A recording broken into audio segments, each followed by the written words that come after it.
Bem, meus irmãos, nós vimos na última oportunidade o que significa o lavar as mãos, uma cerimônia de purificação de tradição rabínica. Depois vimos também o que era o Corban, um compromisso de oferta ao templo, compromisso esse que abria uma brecha na lei para a desobediência do quinto mandamento.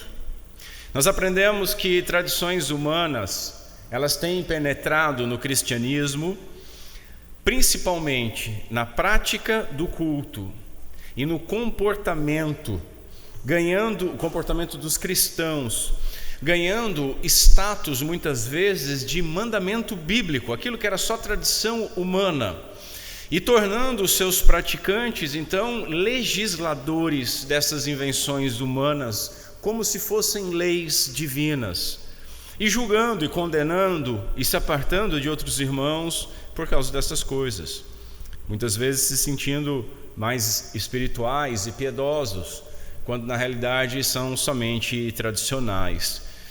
Contudo, vimos também que nem toda tradição é má, que as doutrinas apostólicas são chamadas pela própria Escritura de tradição. Vimos o perigo da adoração hipócrita, aquela adoração baseada em tradições, e vimos por fim a adoração que Deus requer. Assim aprendemos que não adianta termos lábios próximos a Deus e corações distantes dele, pois ele sonda justamente os corações.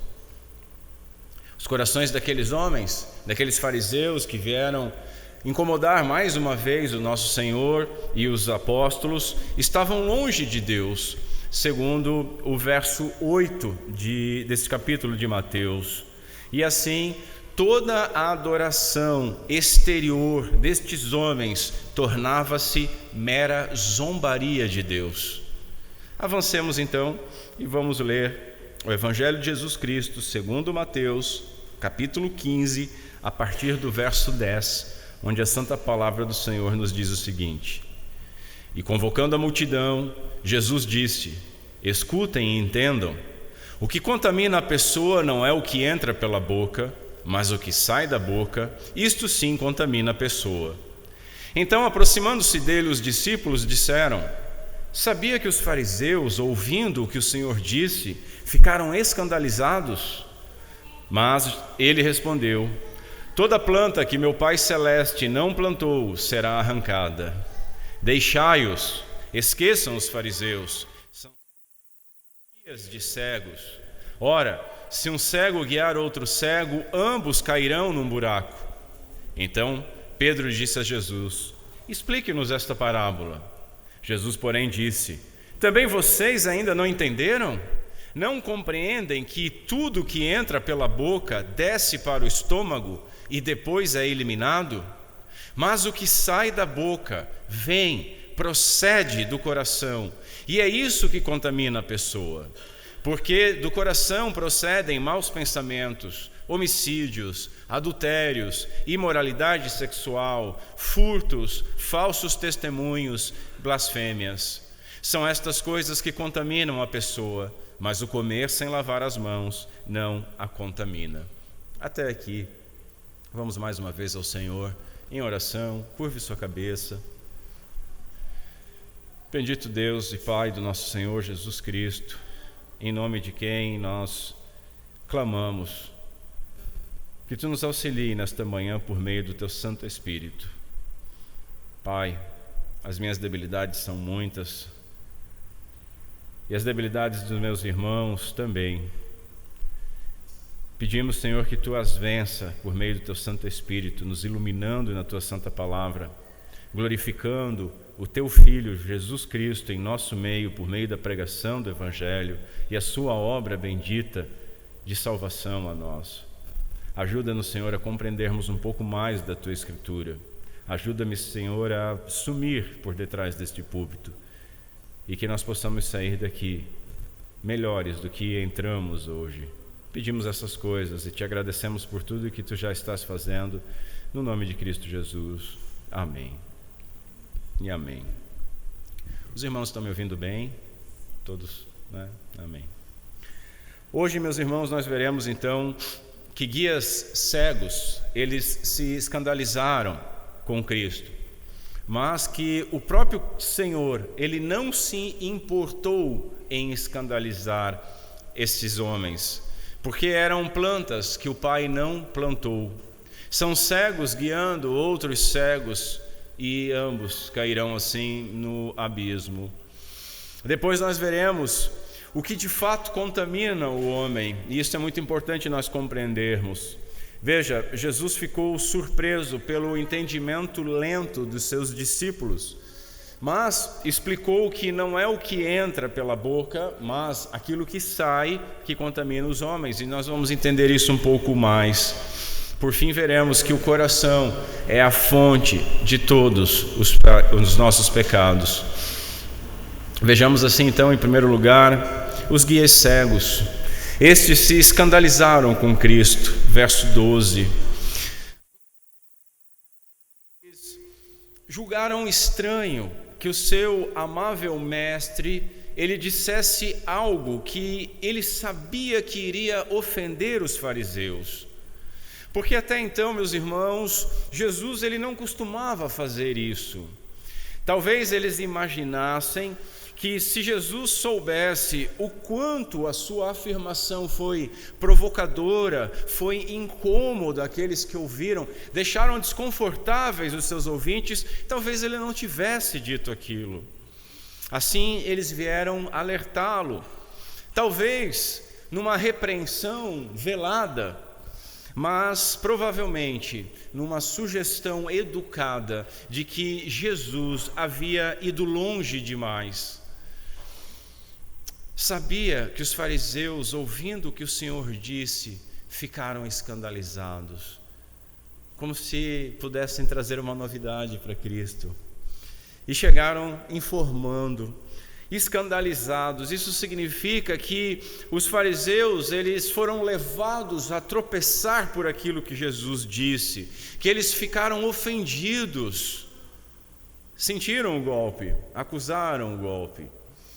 Eles se ofenderam tanto com a resposta que Jesus deu, onde ele afirmou que eles anulavam a lei pela sua tradição, quanto pela acusação direta de que eram hipócritas, que se aproximavam de Deus com seus lábios, mas que tinham os seus corações distantes, conforme Jesus utilizou da denúncia de Isaías, lá de trás. Eles se ofenderam, eles ficaram ressentidos por conta de uma repreensão pública. E, meus irmãos, ninguém gosta de estar errado. Quanto a isso, nós temos que ter até certa empatia com eles. Muito menos de ser corrigido, ninguém gosta. Ainda mais de ser corrigido publicamente. Contudo, senhores, tudo em Cristo escandalizava estes homens. E esse era o grande problema deles. Pois Jesus mesmo tinha respondido aos discípulos de João Batista, lá no capítulo 11, bem-aventurado é aquele que não se escandalizar em mim. E estes homens se escandalizavam em tudo e com tudo que dizia a respeito a Jesus Cristo. Jesus sabia o que ele estava dizendo, sabia a quem o dizia e sabia plenamente qual seria o resultado. Então ele nos ensinou que nós não devemos, por medo de ofender, fugir de qualquer verdade ou qualquer dever. A verdade deve ser admitida e o dever deve ser cumprido, e se alguém se ofender, será pela sua própria culpa. Palavras de um puritano. Nós devemos corrigir, é óbvio, com mansidão aqueles que resistem, segundo Paulo escreveu a Timóteo, sendo cuidadoso com as palavras e tendo sempre a intenção não de lavar a alma, de dizer umas verdades, mas sempre com a intenção de restaurar, a intenção de fazer com que a pessoa, mesmo que fique chocada, volte a si, se arrependa e arrume seus caminhos. Mas nós jamais podemos prevaricar, jamais podemos omitir a verdade, doa a quem doer. Em segundo lugar, veja, Cristo os escandalizou, versos 12 a 14. Veja, meus senhores, Jesus não precisava ser alertado sobre escandalizar, pois foi exatamente isso que ele pretendeu fazer com as suas palavras. Afinal de contas, ninguém chama outro de hipócrita na cara e publicamente sem entender o que está fazendo, muito menos o Verbo da vida, o Senhor das palavras. Charles Spurgeon diz que a verdade muitas vezes vem para desarraigar, tirar uma planta com suas raízes. E Jesus disse muitas coisas com a intenção de desmascarar hipócritas e falsos mestres, desmascarar estes homens, tanto para si mesmos, porque às vezes o hipócrita ele acredita na própria hipocrisia, na própria falsa piedade, e se acha então um homem piedoso, mesmo sendo hipócrita, mesmo sendo o que é chamado de santo do pau oco, ele se acha superior. Jesus vem para desmascarar para eles mesmos e para os outros. Por quê? Porque os outros tendem a olhar para alguns tipos de hipocrisia, de hipócritas, como se fossem pessoas verdadeiramente piedosas, santas, destacadas, pela postura delas, pelo peitinho estufado, pelas palavras às vezes doces, pelas palavras de outra forma amargas, colocadas como juízo, como uma separação. E aí as pessoas olham, esse é um homem piedoso, esse é um homem de Deus. E os fariseus no meio do povo tinham essa aura de serem especiais, e Jesus vem quebrar essa aura, quebrar essa hipocrisia, tanto para eles como para os outros, com o objetivo de destruir a sua influência venenosa. Como um verdadeiro iconoclasta. Sabe o que é iconoclasta? O pastor está falando em línguas estranhas? Não, é aquele que quebra ícones. Isso a gente foi acusado disso na Reforma Protestante, e de fato fomos, e de fato alguns reformadores talvez tenham ido longe demais, quebrando coisas desnecessárias de se quebrar, mas é quebrar ídolos, moer ídolos, retirar ídolos dos seus pedestais. E Jesus, como um verdadeiro iconoclasta, um destruidor de imagens, ele estava destruindo a falsa imagem de piedade destes homens. João Calvino, ele escreve: aprendemos com esse exemplo que não devemos ser excessivamente rápidos em agradar uns aos outros com o que dizemos ou fazemos. Note que talvez na sua cabeça, quando eu comecei a falar que não devemos ser excessivamente rápidos, era em julgar. Não, ele não está falando nisso. Ele está falando exatamente o contrário. Não devemos ser excessivamente rápidos em tentar agradar uns aos outros com aquilo que dizemos ou fazemos, porque quando temos simplesmente o desejo de agradar uns aos outros, nós estamos tentando colocar em nós uma áurea de piedade que não é verdadeira, e estamos mascarando a nossa hipocrisia com um verniz de santidade. Claro que o nosso objetivo, meus irmãos, jamais deve ser de escandalizar, provocar ou ofender gratuitamente os nossos irmãos, mas aos nossos irmãos e aqueles que ainda não são, devemos proclamar a verdade, pois nos importa primeiro agradar a Deus e não a homens. Deus e não a homens. Os hipócritas, meus irmãos, e inseguros, eles estão sempre bajulando os seus ouvintes para ganhar o reconhecimento deles. Aquela pessoa que é muito mansa, às vezes é uma característica dela, não vamos botar todos no mesmo balde, mas muitas vezes ela está tentando bajular os ouvintes para ganhar o reconhecimento. Olha como este homem é piedoso, olha como este homem é educado, olha como este homem é manso. Nós temos agora um presidente que não fala palavrão. Nós temos agora um pastor que fala com mansidade com a gente, uma mansidão assim que é um doce. Irmãos, esse verniz falso, nós temos que parar de tentar fazer isso e de cair no canto da sereia, de nos encantarmos com essas coisas, Esse nunca foi o caso do nosso Senhor Jesus Cristo. Ele jamais fez isso. Nós vemos nas Escrituras que o bom pastor sempre foi amoroso e delicado em tratar as pessoas. Ele jamais esmagou a cana quebrada, nem apagou o pavio que fumegava, conforme nós vimos no capítulo 12. Ele foi sempre extremamente paciente, mesmo com a lerdeza dos seus discípulos, como nós estamos vendo nessa passagem que está em foco. Mas, por outro lado, o nosso Senhor Jesus Cristo não perdia tempo com teimosos, com obstinados, com debatedores profissionais, com polemistas. Jamais. Ouvintes fracos e humildes se mostram bastante desejosos de ouvir a mensagem de Deus. Por outro lado, os ouvidos iníquos e orgulhosos se ofendem com muita facilidade. Essa mensagem foi dura, pastor.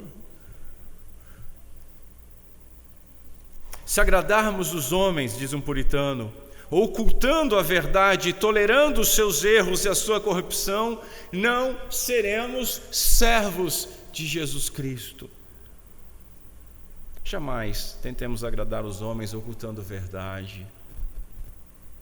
Que Deus nos dê graça e discernimento para sermos tanto mansos e humildes, quanto firmes e duros, conforme a necessidade. Que tenhamos discernimento que vem do alto. Em terceiro lugar, vejamos as plantas que o Pai não plantou, o verso 13. Ao que o Senhor se referia aqui, meus irmãos? Há duas escolas de interpretação. Uns interpretam que plantas não plantadas pelo Pai como sendo os próprios fariseus. Outra escola como sendo os ensinos dos fariseus, ou os fariseus ou o ensino dos fariseus. E eu creio que nós podemos aplicar tanto a uns como a outros. Um certo pastor batista particular, ele escreve o seguinte: nem os fariseus, nem os seus ensinamentos haviam sido plantados por Deus e, portanto, não durariam. Vejamos então primeiro o seu ensino. Se nós entendermos como plantas, essas plantas do texto sendo as doutrinas, o significado é que qualquer doutrina que não foi entregue e ordenada por Deus, qualquer doutrina que seja aquilo que Paulo chamou de um outro evangelho, tudo aquilo que não vem do céu, mas da invenção ou da imposição humana, deve ser combatido e rejeitado. E mais cedo ou mais tarde será totalmente arrancado e destruído, não importa quem criou ou quem defenda. John Gill escreveu o seguinte: assim, nós temos o dever de resistir corajosamente a todo ensino falso. Não devemos ter medo de escandalizar, nem de ser chamado de separatista pelos mais progressistas e frouxos. Não temamos nenhuma censura, nem negociemos a verdade para manter uma falsa paz, enquanto a verdade de Deus estiver sendo ameaçada. Eu gosto muito quando Calvino, tomara Deus que eu lembre disso para a mensagem da semana que vem, quando Calvino diz que quando o seu dono é atacado, como que ele, como um cão, não latiria com ardor. Quando o nosso Senhor, ou quando a sua verdade é atacada, nós temos que não podemos tolerar isso. Não devemos demonstrar nenhuma misericórdia em relação a falsas doutrinas, meus irmãos. Falsa doutrina é um ovo de serpente dentro da igreja. Há muito tempo já tenho falado, nós somos pactuais, nós somos confessionais, nós somos bíblicos, nós temos esses três distintivos para analisar as nossas ações e para os irmãos analisarem inclusive as minhas pregações. E se em algum momento eu sair fora dessas coisas, eu clamo pelo amor de Deus e pelo amor dos irmãos, que os irmãos venham e me corrijam. E se eu mantiver a minha posição contrária aos símbolos de fé e contrária às Escrituras, os irmãos têm a obrigação de me chutar desse púlpito. Não pode ser tolerada as falsas doutrinas. São plantas que o Pai Celestial não plantou. Elas devem ser arrancadas. Não importa a ofensa que isso venha a causar. Não é piedade, meus irmãos, não é caridade poupar esses falsos ensinos, pois essas mentiras não glorificam a Deus, antes o desonram e são prejudiciais à salvação. Qualquer ensinamento que contradiz a palavra de Deus deve ser rejeitado. Os discípulos de Cristo, portanto, precisam entender que é justo resistir a todo e qualquer ensinamento que não provenha das Escrituras, isolando e abandonando os instrutores que persistem no erro. Por isso eu reforço: se um dia eu desafinar com os símbolos de fé e com a palavra de Deus, me corrijam por amor. E se eu mantiver no teimosia, me retirem daqui, por favor. Agora, eu peço a mesma coisa, quando os irmãos desafinarem dos nossos símbolos de fé e das Escrituras, eu vou corrigir. E se necessário for o irmão permanecer no erro, eu infelizmente vou ter que também agir. Irmãos, cedo ou tarde, toda doutrina falsa será totalmente arrancada. Ficará de pé somente aquilo que tem fundamento na Escritura. Mas qual a segunda interpretação? As pessoas dos fariseus. E se nós entendermos então estas plantas como sendo os fariseus, nós devemos lembrar que eram plantas que não foram plantadas pelo Pai, portanto, eram joio e não trigo. Os crentes foram plantados pelo Pai Celestial para a sua glória. Os crentes foram enxertados em Cristo, são regados pela graça e são muito frutíferos. Eles não hão de perecer, eles jamais serão arrancados. Mas há outras plantas, como esses fariseus, que exibem santidade, que exibem piedade exterior, que exibem folhas verdes da sua falsa profissão de fé, mas que não há nenhum fruto de fato, porque jamais foram enraizados em Cristo, nem participaram verdadeiramente da sua graça. Eles entram nas igrejas, mas com o tempo murcham e morrem, ou são detectados, descobertos e arrancados. Um puritano nos lembra que na igreja visível não é estranho encontrar plantas que o nosso Pai Celestial não plantou. Mesmo que o lavrador seja muito cuidadoso, o seu terreno irá produzir ervas daninhas. E há também um inimigo que está ocupado, semeando outros tipos de semente e não a boa semente. O que é corrupto, embora a sua existência seja permitida por Deus, não é da sua plantação. O nosso Deus só planta boa semente no seu campo. Portanto, não sejamos enganados como se tudo aquilo que encontramos na igreja devesse ser bom e como se todas as pessoas que nós encontramos no jardim do nosso Pai fossem plantadas por Ele.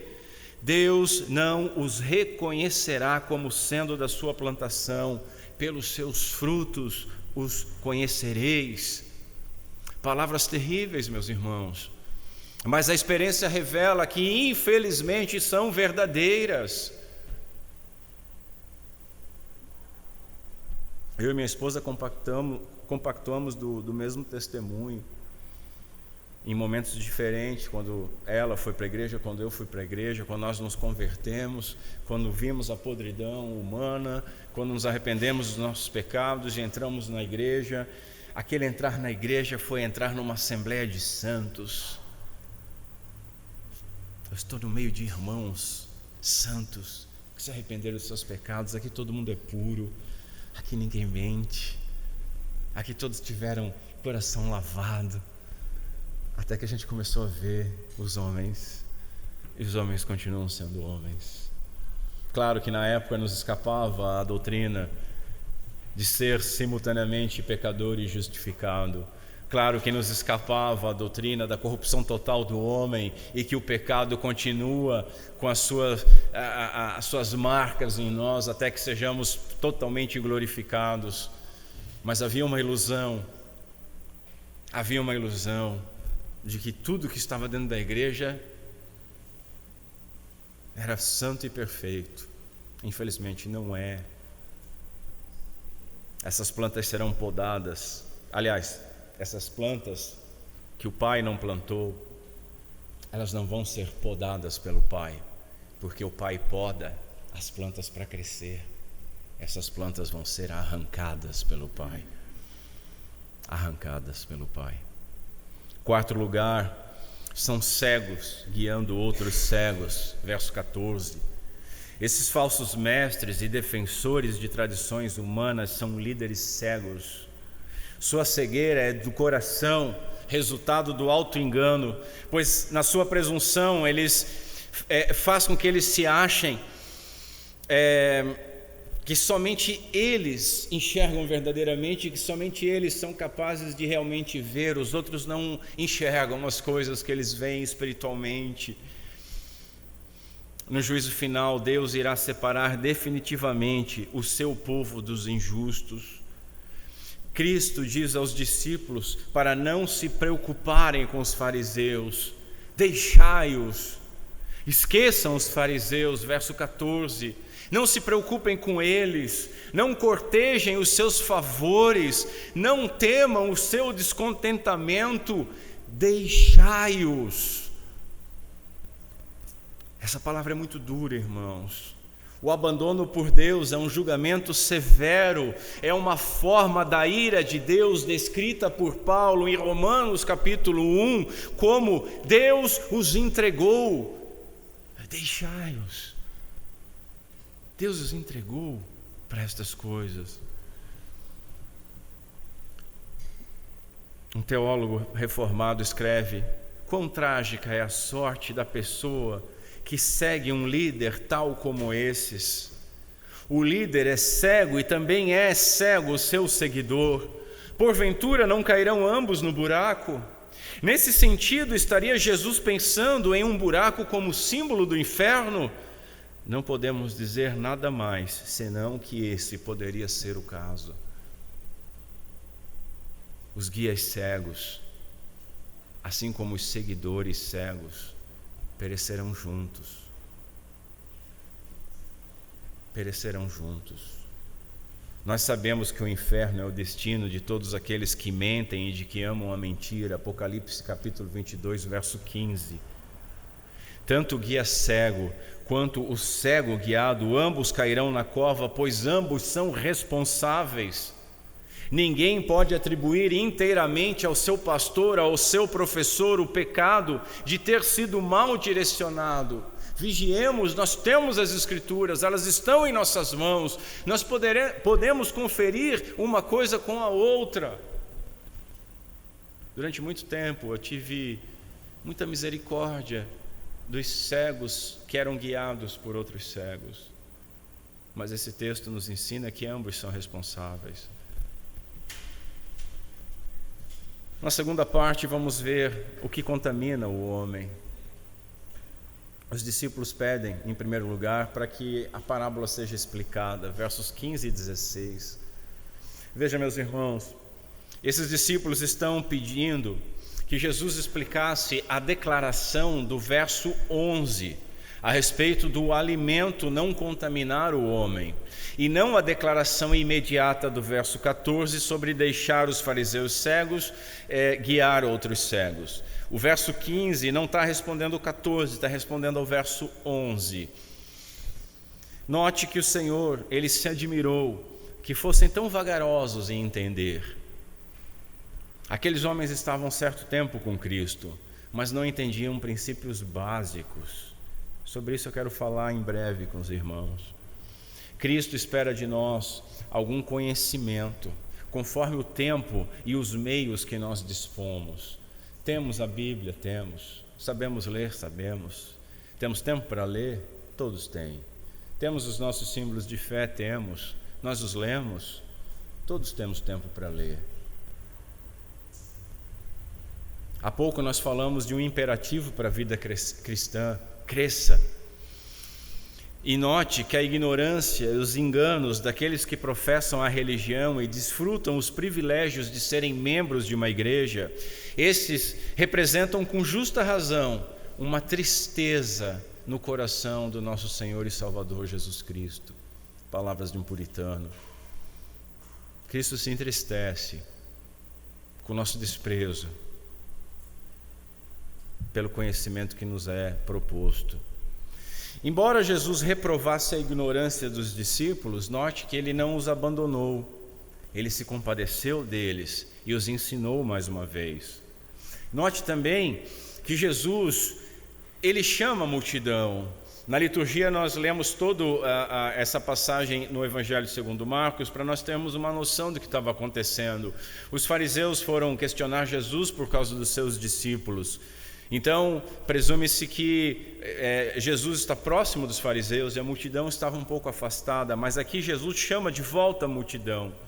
E essa multidão talvez tenha se afastado por temor dos fariseus, ou porque os fariseus exigissem tal reverência, pois eles consideravam abominável serem tocados pela multidão, pois temiam ser cerimonialmente contaminados, homens puros. Esses dias eu vi um vídeo de um cabra muito insensato, cercado de cegos que eram guiados por ele. Os homens ficavam de 4 para ele sair do púlpito, e ele andava pelas costas dos homens de 4 para não tocar nessa terra, para não se contaminar. Eu queria estar lá para contaminar ele, mas eu não estava. Então os fariseus tinham essa distância. Jesus permitia-se ser tocado e tocava até leproso, porque Jesus não se importava com isso, mesmo porque Jesus jamais poderia ficar impuro e quem o tocava era purificado. Então o nosso Senhor, ele chama o povo, porque ele queria que todo o povo compreendesse neste momento aquilo que os discípulos estavam com dúvida. Ele os chamou porque queria o bem deles. E ele se afasta dos fariseus, assim como ele se afasta daqueles que são teimosos e são impossíveis de serem ensinados, voltando-se para pessoas humildes e desejosas de aprender.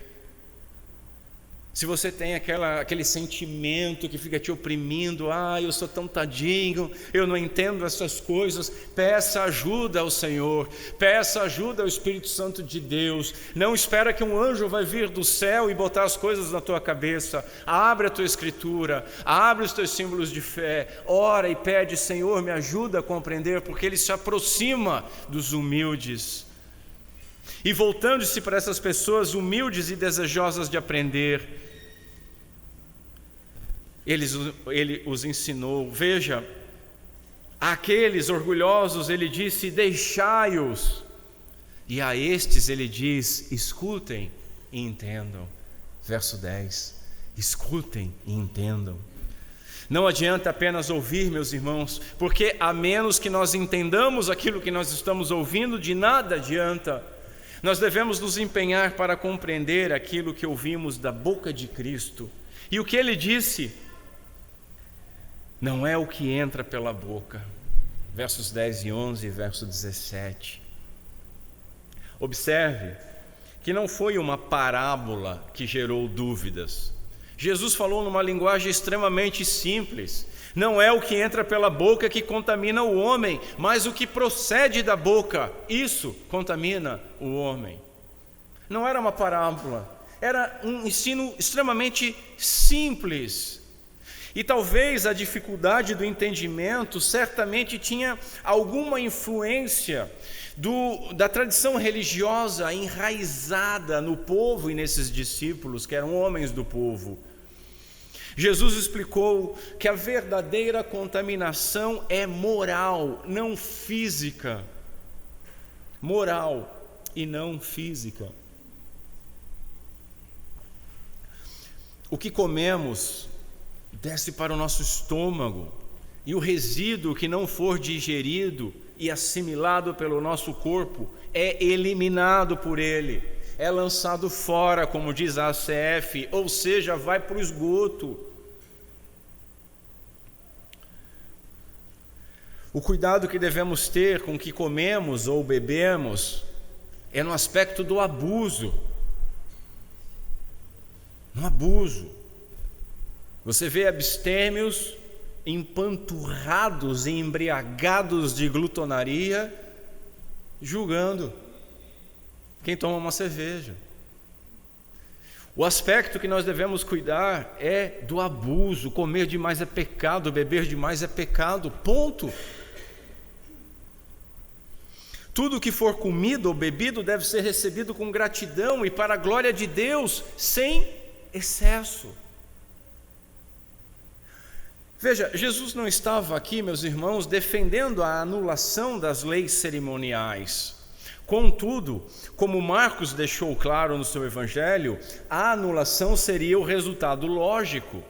Veja o que está a gente leu na liturgia, capítulo 7, verso 19. E assim, Jesus considerou puros todos os alimentos. Mas veja, é um comentário que está ali que dá um ensejo para algo que vai acontecer no futuro. Contudo, é difícil, meus irmãos, apreciarmos o caráter revolucionário dessa declaração de Jesus naquele momento da história. Conforme o código levítico, o que entrava na boca contaminava o homem. Os judeus eram proibidos de comer a carne de qualquer animal que não ruminava e que não tinha os pés fendidos. Não lhes era permitido comer peixe sem barbatanas e escamas.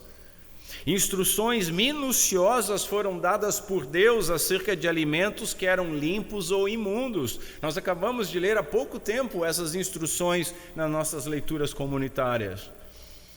E agora, o doador da lei, ele não anulou neste momento, mas está preparando o terreno para a abrogação do sistema inteiro de contaminação cerimonial.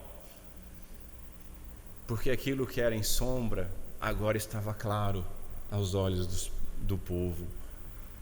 Jesus estava começando a ensinar aos seus discípulos a não chamar nada de comum ou impuro.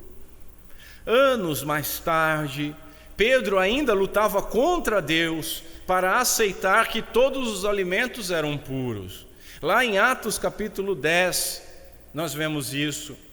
Se Pedro tivesse lembrado destas palavras que ele ouviu da boca do Senhor, ele jamais teria respondido à ordem do Senhor de matar e comer com aquela espiritualidade farisaica, dizendo: de modo nenhum, Senhor, de modo nenhum. Nunca me contaminei. E Jesus teve que lhe ensinar de novo, para nos ensinar de novo. Não considere impuro aquilo que Deus purificou. Deus purificou. Hoje nós sabemos, conforme Paulo nos escreve, que tudo que Deus criou é bom e recebido com ações de graça, nada é recusável, porque pela palavra de Deus e pela oração é santificado. 1 Timóteo capítulo 4. Mas, se o alimento não contamina, então o que é que contamina? É o que sai da boca, porque sai da fonte dos pecados. Verso 18. Nos contaminamos pelas palavras que proferimos, porque elas são geradas por um coração não santificado. Não santificado. Cristo, nós vimos lá no capítulo 12 de Mateus, colocou grande ênfase sobre as nossas palavras. Nós estudamos isso quase verso a verso. Então devemos notar, meus irmãos, a importância das palavras na vida moral de uma pessoa. O que falamos é um reflexo ou um produto daquilo que nós temos em nosso coração. A boca fala do que o coração está cheio. Lembro que eu até usei um exemplo, que eu ouvi. Escapou. O cara fala alguma coisa, escapou. E qual foi a resposta para isso? Se escapou é porque está cheio. Está cheio.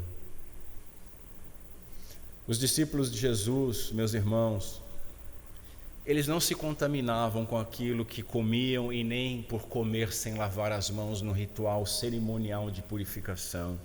Mas os fariseus se contaminavam com aquilo que falavam dos discípulos, pois do coração fluem pensamentos maus.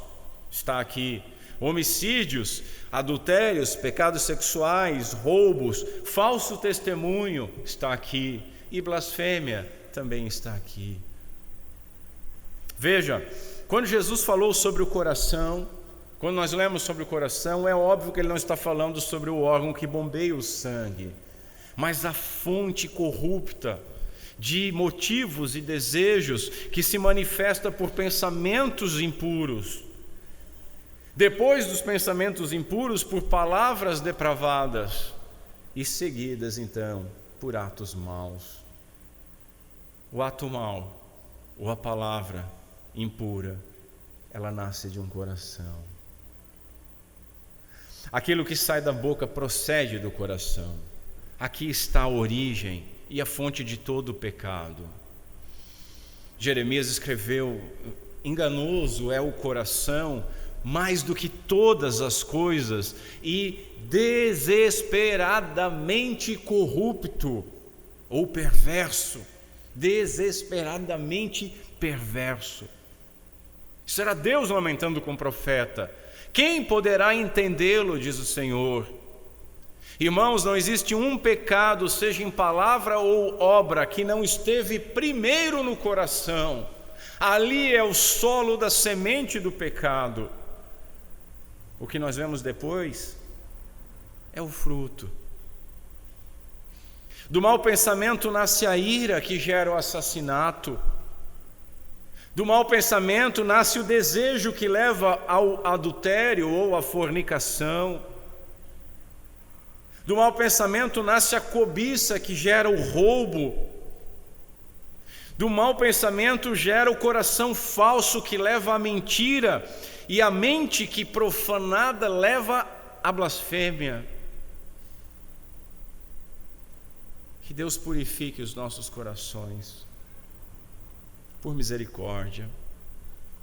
O fato é que a comida nunca toca o coração, mas o que sai da boca começa no coração, escreveu um pastor.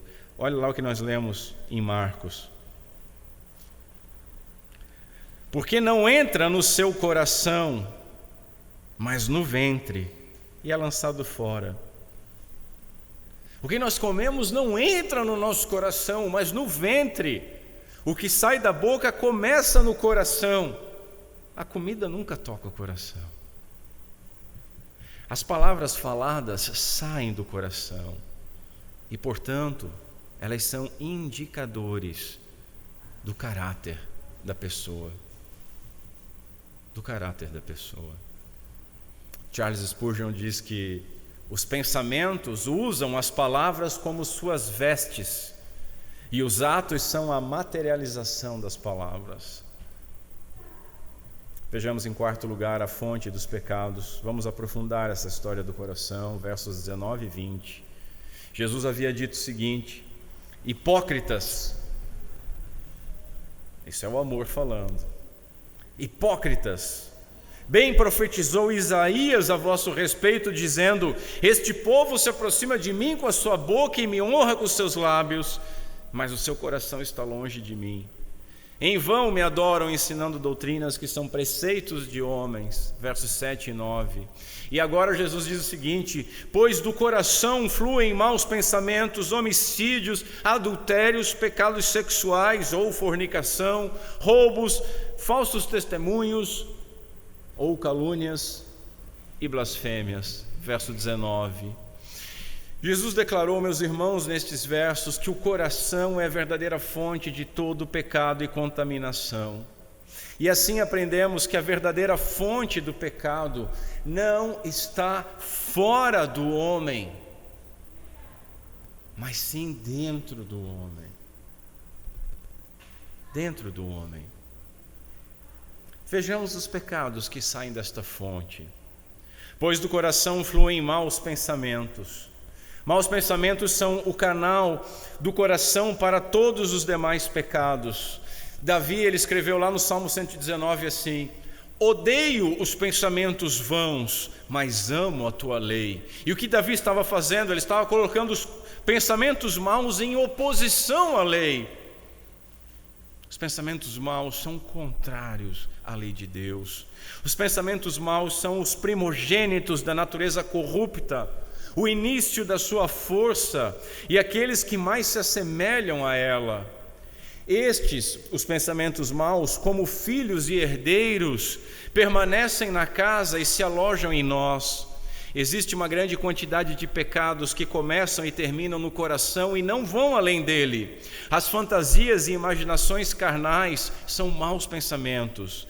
Maldade na concepção, planos e objetivos maldosos, maquinações que visam o mal dos outros. Tudo isso nasce nos corações. Pois do coração fluem homicídios, mortes. Homicídio é pecado contra o 6º mandamento. Maus pensamentos, veja, quebra toda a lei. Maus pensamentos quebram toda a lei, todos os mandamentos. Homicídios quebra o 6º mandamento. Spurgeon diz que assassinatos não começam com um punhal, mas com a malícia da alma. Jesus ensinou que irar-se contra o seu irmão é se fazer culpado de assassinato. E todo assassinato tem origem no coração, tem origem numa mágoa, num ressentimento que leva à ira, da ira ao ódio e do ódio ao ato. Pois do coração fluem adultérios e pecados sexuais ou fornicação. Da mesma forma, Jesus ensinou que desejar a mulher do próximo é tornar-se adúltero. Adultérios e prostituição são primeiramente formados no coração, antes de ser efetuado no corpo. Isso torna-se um paradigma para todos os demais desejos sexuais e atos lícitos e ilícitos. Adultérios e pecados sexuais são pecados contra o 7º e o 10º mandamento. Pois do coração fluem roubos. Roubo também começa no coração. O homem furta com a mão aquilo que ele desejou primeiro e injustamente no seu coração, achando que era direito dele ter aquilo que o outro tinha. E aqui o 10º mandamento manda um alô. No coração nasce o descontentamento, dele vem a ambição por aquilo que não nos cabe, a inveja daqueles que têm o que queríamos ter. Furtos são pecados contra o 8º mandamento, abarcando também o 10º mandamento. Pois do coração fluem falsos testemunhos e blasfêmias.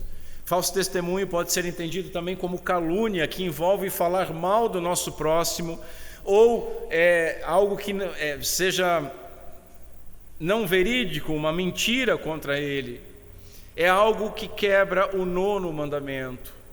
Já blasfêmias, o que é uma blasfêmia? É falar mal a respeito de Deus. Esse é um pecado contra o 3º mandamento. Falsos testemunhos, mentiras, calúnias e blasfêmias, tudo isso primeiro é gerado e fermentado no coração. Depois esse veneno sai na nossa conversa. O Bispo Raio, para a gente arrematar isso, ele diz o seguinte: que pavoroso quadro da natureza humana nós encontramos aqui, e exposto por aquele que realmente sabe o que existe no homem. Que horrível catálogo daquilo que se oculta em nosso interior. Este não é um retrato do coração de algum ladrão ou assassino.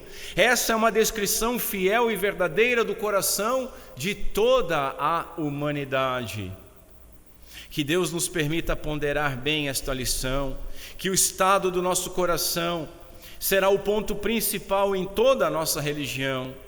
Que jamais nos contentemos em apenas frequentar uma igreja e cumprir formalidades externas, mas que procuremos por algo muito mais profundo, com o desejo de possuir um coração reto diante de Deus, conforme Atos 8. Irmãos, nós somos nascidos em pecado e não podemos impedir que uma sugestão má chegue à nossa mente, mas nós podemos e devemos recusar mantê-la na nossa mente, porque guardá-la é cometer pecado em nosso coração, o que à vista de Deus equivale ao ato propriamente dito. Nossa mente e coração foram renovados por Cristo, e assim nós podemos resistir à inclinação de guardar estas tentações em nossas mentes e coração. E se nós resistirmos a isso, isso irá nos fortalecer na direção oposta. Paulo escreveu, portanto, se vocês foram ressuscitados juntamente com Cristo, busquem as coisas lá do alto, onde Cristo vive, assentado à direita de Deus. Pensem nas coisas lá do alto e não nas coisas aqui da terra. Não nas coisas aqui da terra. Porque vocês morreram e a vida de vocês está oculta juntamente com Cristo em Deus. Colossenses 3. Peçamos a Deus para criar em nós um coração puro. Eu quero fazer algumas aplicações desse texto. Primeiro, como esse texto se aplica ao nosso dia a dia. Muitos nos julgam por aquilo que nós comemos, por aquilo que nós bebemos, por aquilo que nós ouvimos, por aquilo que nós consumimos. Mas não são estas coisas que contaminam o homem. Contudo, muitos de nós somos contaminados pelos resquícios do pecado em nossos corações. Maus pensamentos, mortes, adultério, fornicação, furto, falso testemunho e blasfêmia, todas estas coisas rondam a porta dos nossos corações. Cabe a nós vigiar constantemente e, ao menor sinal destas coisas, eliminá-las, matá-las. Um ovo de uma cobra é muito mais fácil de esmagar do que a cabeça de uma víbora. Matemos essas coisas enquanto ainda estão nos ovos. Paulo instruiu, finalmente, irmãos, tudo que é verdadeiro, tudo que é respeitável, tudo que é justo, tudo que é puro, tudo que é amável, tudo que é de boa fama, se alguma virtude há, se há algum louvor, seja isso que ocupe o pensamento de vocês. Lá em Filipenses 4, um teólogo comentou o seguinte: de muitas formas, nós somos aquilo que pensamos. Nossa mente é a raiz das nossas ações, e é através da nossa mente que as nossas afeições são despertadas. Portanto, é absolutamente imperativo que pensemos sobre coisas certas e aprendamos a pensar de forma correta. Em outras palavras, nós precisamos aprender a pensar de forma cristã. É um processo, que avancemos nisso. Portanto, irmãos, vigiemos os nossos corações e mentes, pensemos e desejemos coisas lá do alto, porque aquelas coisas que são verdadeiras e virtuosas devem ocupar o espaço dos nossos corações, não dando espaço a maus pensamentos. Segundo lugar, segunda aplicação, nós devemos nos arrepender, que jamais coloquemos nossa confiança e segurança em rituais externos, ou pior, em práticas que nem mesmo foram ordenadas por Deus. Que Deus, por meio do seu Santo Espírito, purifique os nossos corações, não apenas o exterior do copo, mas o interior. A pergunta é: como pode o nosso coração ser purificado? Primeiro, precisamos entender a profundeza da maldade que se esconde em nossos corações. E aí a advertência do Santo Anselmo deve ser lembrada por nós. Vocês não consideraram ainda a enormidade do seu pecado. Devemos considerar. Se você nunca considerou estas coisas, considere, arrependa-se e creia em Jesus Cristo como seu único e suficiente Salvador. Terceira aplicação: não basta se arrepender, mas é necessário um constante arrependimento. Bispo Raio diz assim: Mesmo depois de ter sido renovado, o nosso coração é fraco, é enganoso. Nunca nos esqueçamos de que o perigo principal vem de dentro. O mundo e o diabo juntos não podem nos causar tanto dano quanto o nosso próprio coração, se não vigiarmos e orarmos. Bem-aventurado é o que se lembra diariamente das palavras de Salomão: o que confia no seu próprio coração é insensato. Por isso, diz Paulo, aquele que pensa estar em pé, veja que não caia. Irmãos, nós precisamos guardar os nossos corações e precisamos sempre avaliá-los diariamente. Sempre encontraremos alguma mácula, e isso faz parte do processo de santificação. Veja, Cristo amou e se entregou pela sua igreja para que a santificasse, tendo-a purificada por meio da lavagem de água pela palavra, para apresentar a si mesmo como igreja gloriosa, sem mancha, nem ruga, nem coisa semelhante, porém santa e sem defeito. Paulo, lá em Efésios. Lembre-se, pois, de onde você caiu, escreveu João. Essas são as palavras de Jesus para nós. Lembre-se, pois, de onde você caiu, arrepende-se e volte à prática das primeiras obras.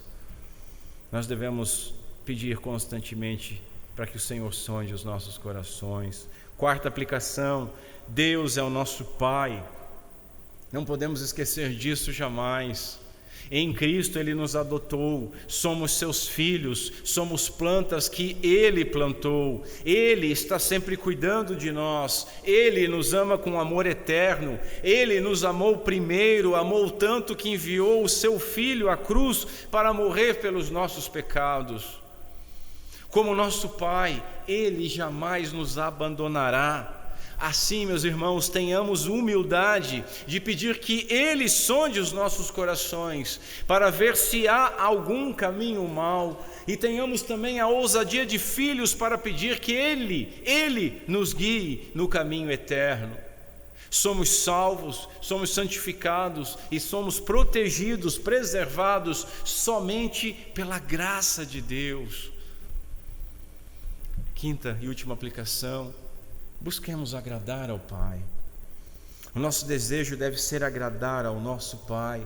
Portanto, não sejamos lentos em entender as coisas, pois o Pai e o Filho enviaram o Espírito Santo, que nos ilumina e ensina todas as coisas.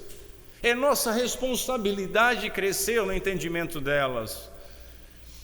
Entendamos também que o pecado nasce em nossos corações e sai pelas nossas bocas, não entra por elas.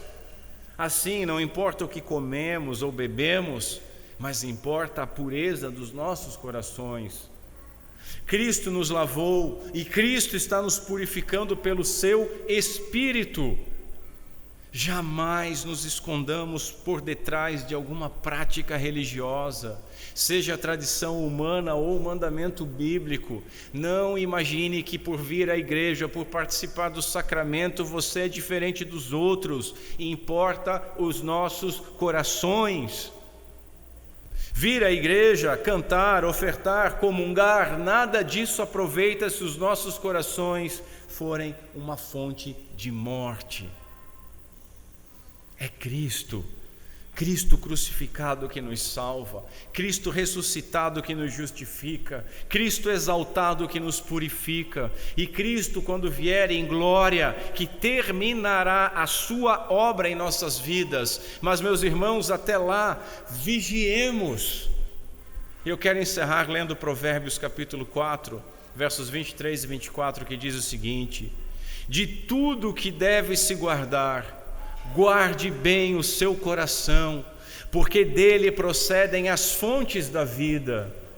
Afaste de você a falsidade da boca e mantenha longe de você a perversidade dos lábios. Vigiemos os nossos corações. Que Deus Pai seja misericordioso conosco, por meio de Cristo Jesus. Amém.